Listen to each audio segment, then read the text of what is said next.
I'm Chef Dave, and I haven't always been the handsome, suave, debonair guy you see right now. For years, I lived my life morbidly obese. My mission with Eating Right Every Bite is to help others begin to enjoy their meals and their lives more fully. Every recipe you'll see on Eating Right Every Bite, they're designed for people who have had weight loss surgery.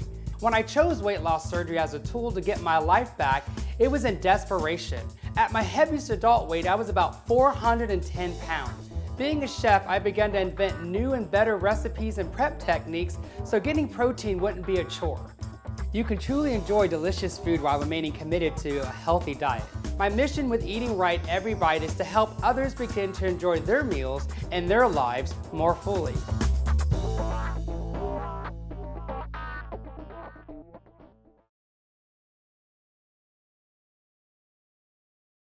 The Weight Loss Surgery channel is proud to partner with RenewedReflections.com for weight loss surgery support.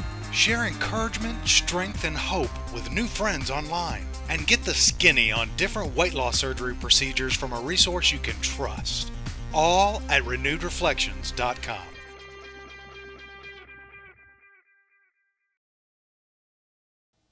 We've all heard of good cholesterol, but good body fat? Surely there's no such thing, right?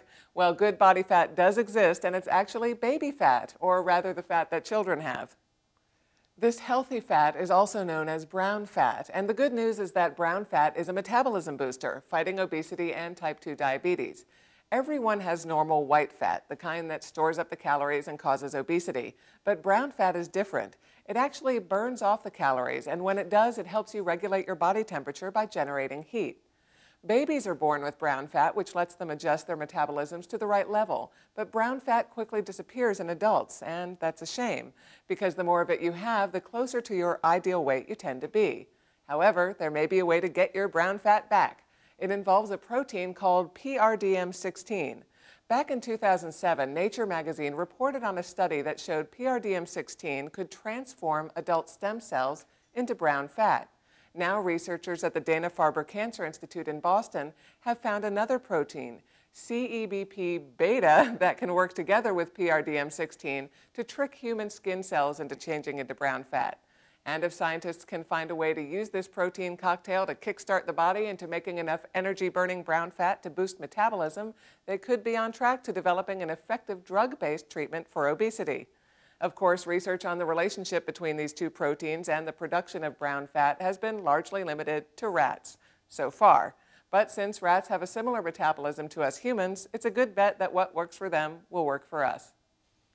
Ho, ho, ho, it's Christmas in July, August, and Uncle Sam is coming down the chimney with a huge bag of cash for all the good little boys and girls engaged in the war on obesity.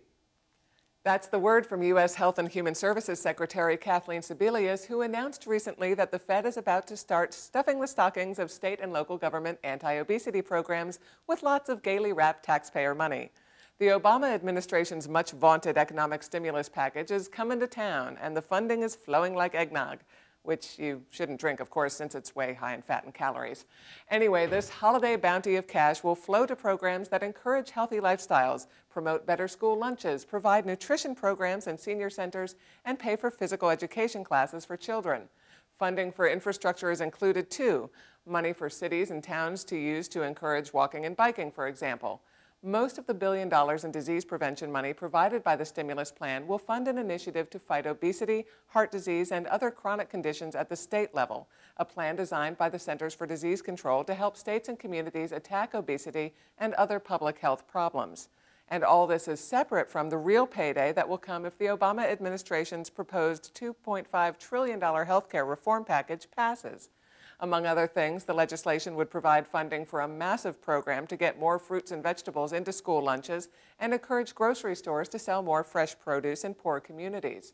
So who gets the bill when the holiday is over? One way or another, it's you and me, most likely in the form of tax increases, and not just income tax increases. Some in the federal government are backing an effort to raise money for anti-obesity programs by means of excise taxes on soda pop, Botox, and other products. Ho, ho, ho, indeed. And that wraps it up for another edition of Weight Loss Surgery News. If you have a story you think we should cover, be sure to drop us a line at news@weightlosssurgerychannel.com. You can also find us on Facebook or send us a note on Twitter. We love to tweet.